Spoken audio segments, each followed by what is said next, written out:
Hello Fableland followers and random viewers. This is MT Vukovich from Fableland channel, and we are starting with this video our new section called Book Reviews. Today we are starting with a book called Sea of Tranquility by the author St.John Mandel. And the easiest way will be just to read the blurb from the end of the book and to say something about it, but I will skip that part and I will try to recap the basic points in my own words, and I will try to be spoiler free. First of all, to say that St.John Mandel is already a New York Times best-selling author of book Station 11, which I have not read. But thanks to this one, I most definitely will. In any case, she is already an accomplished author of many books, out of which she, besides Station 11, she is already a New York Times best-selling author.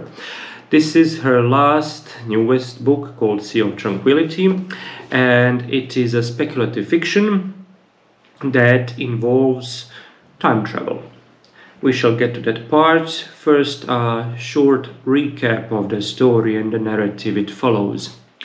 So, the book opens, and the first part is about a narrative about the 18-year-old Edwin St, who is exiled from British society, being a third son who will get no inheritance and having a little bit too progressive views for that time. And he crosses the Atlantic and reaches Canada and finally British Columbia. And at the end of his story, he witnesses a strange event in the forest, hearing the sound of a violin, and meets a strange character who feels out of place, who presents himself as Gasperi.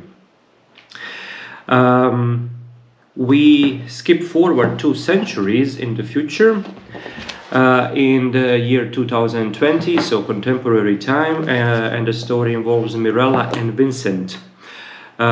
This second narrative that we are following is a rather familiar one because it is set up in modern time New York, and but there we glimpse, beside following the story and what has transpired in Mirella's life and the tragedy that she is living with, we again meet the character of Gasperi in 2 different occasions this time, which leaves us wondering even more about how he's connected to the main story.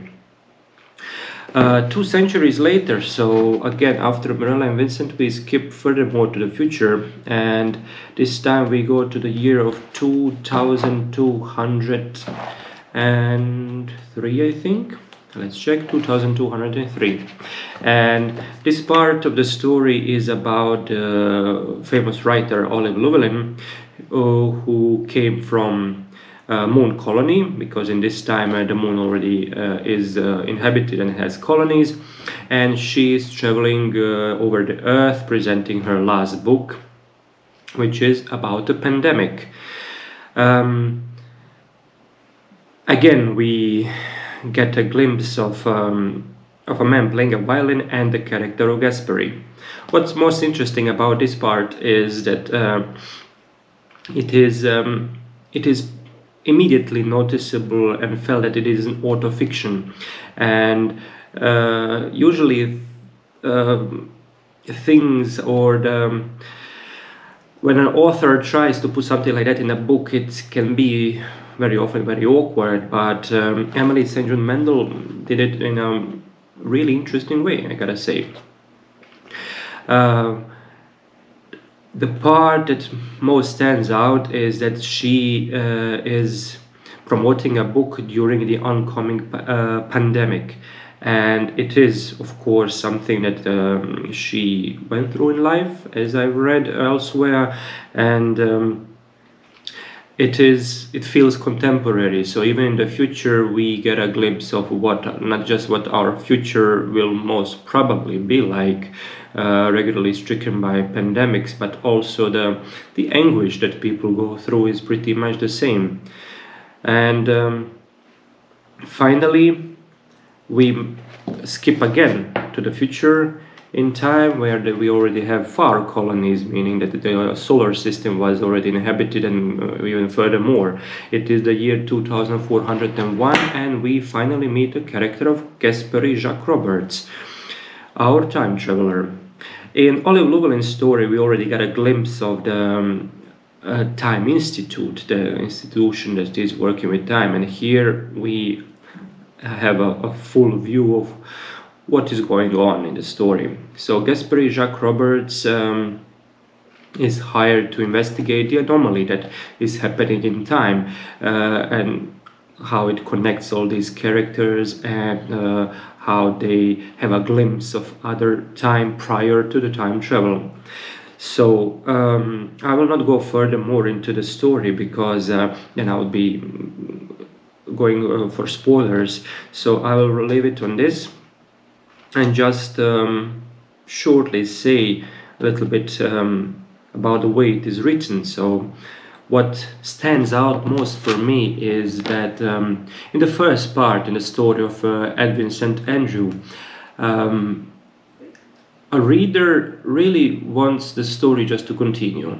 It is a story without much happening, but it is so perceptively and gently and poetically written that the observations are so concise and to the point, and so poignant, that really already, if the book was only about the lives and travel of Edwin St. I think it would still be a really good book, an extremely good book.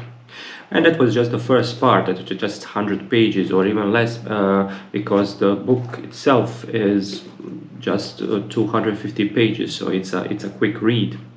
But the Emily St. John Mandel managed to pack it up, everything really, really good in so little pages. The other characters, like I already mentioned, Olive Llewellyn as an auto-fiction part, and we get a glimpse of what the probably the writer Emily St. John Mandel is thinking and perceiving the world around herself, and her emotional attachment to husband and a daughter.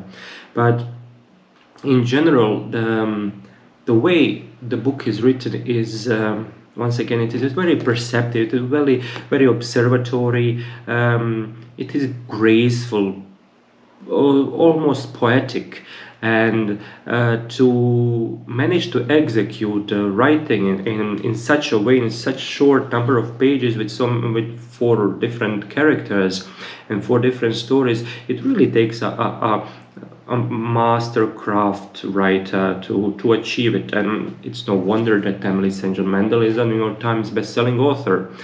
So I will just say that about the end, again spoiler-free, speculative fiction of this trope of time travel and the big bad institution behind it all is usually for readers who have read a lot and who read a lot of this, it is easy to anticipate the ending. So many times then the ending not just that falls flat, but the reader anticipates what's gonna happen, and in that case we as readers usually get disappointed, of course. But I have to say that Emily St. John Mandel has outdone herself and outdone me, because despite the fact that I could perceive maybe the possible ending, she still managed to pull off quite a surprise, and I was very satisfied with it. That I was cheated out of knowing how the book is gonna end, and that was the most dearest part of this book, is that I managed to enjoy it from the first to the last page, despite the well-known tropes which writers don't have now great place for maneuvering with them in their writing, but good writers manage to pull it off, and I gotta say that because of that fact, and just because the way, of course, how it is written, and so perceptive once again, and emotional. I gotta say, if we're gonna rate it by stars, of course, if from 1 to 5, I gotta say 5 out of 5. A book like this, I would not just recommend to everybody to read it. I would start my book review section with this book first, but I would. It's something that I would most definitely read in a few years once again, and just to remember how the times of pandemic was for all of us in the last 2 years and how we went through it, because this book touches very nice on it. So, the book Sea of Tranquility by Emily St.John Mandel, her most recent book. 5 out of 5 from Fableland, and definitely a tip to read the rest of her work and to eagerly await what more she can cook up in her speculative fiction mind for us to read in the future. So, once again, to all the subscribers and random viewers, if you're a random viewer and you think you manage to reach the end of this video and you think that in the future you might like even more, click on subscribe, one of these two sites, and follow Fableland in the future, where I will hopefully and I will bring you more book reviews, hopefully in the part of speculative fiction, in the genre of speculative fiction. So once again, this was MT Vukovich from Fableland channel, and have a good time reading this book or any other that you are currently reading. Thank you.